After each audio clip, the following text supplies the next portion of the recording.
Hi, just thought I'd do an extra video tonight. Looking at this very antique, very old ruko door lock, and I think this goes back to around World War II.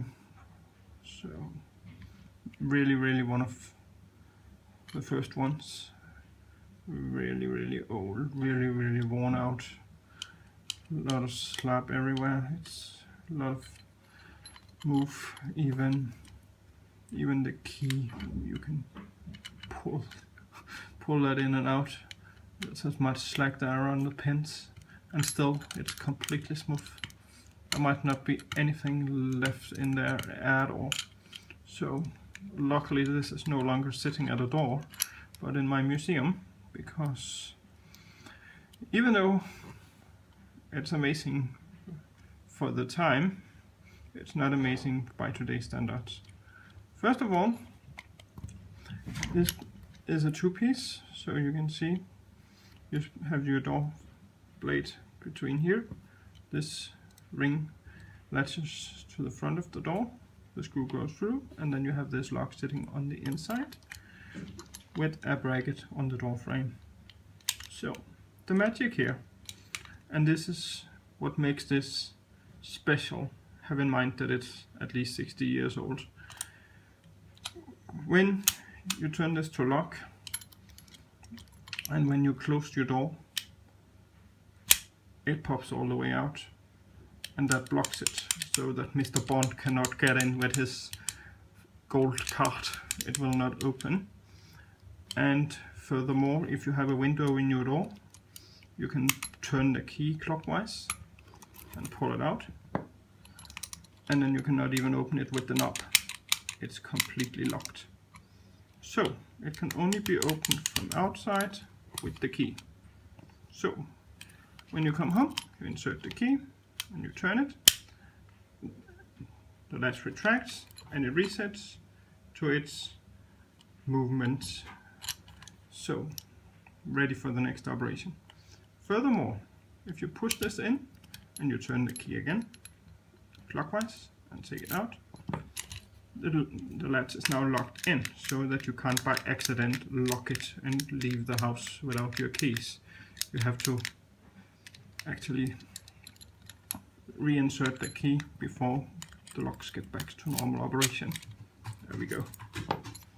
Simple as that. So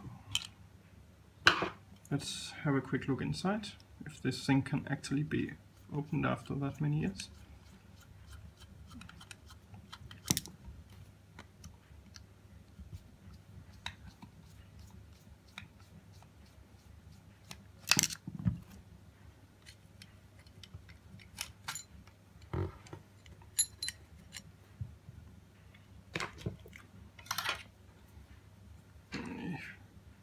Here we can see the piece that actually activates the blocking section, and this long pin here, the flexible one, is the one that turns the knob on the inside that actually retracts the latch.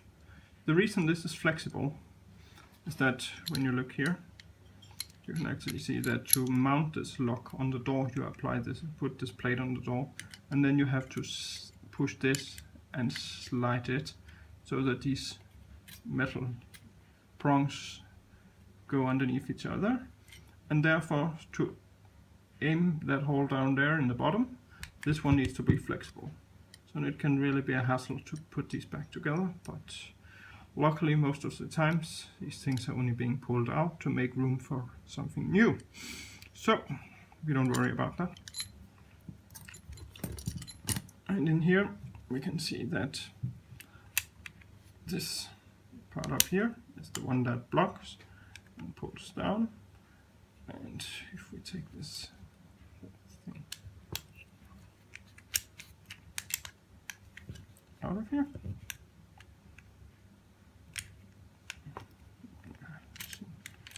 doesn't seem to be ready to come out actually.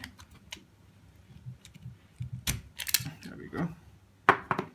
See this tiny little spring and gear here that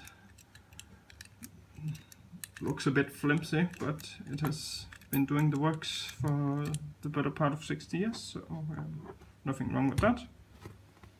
And here we have this locking mechanism where the bar we saw before actually pulls in, and this slider here that we saw before can either go behind the metal here and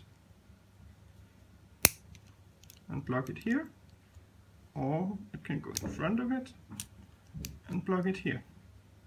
So there we have it. A lock from World War II, still more advanced than most of the locks you'll find in America today.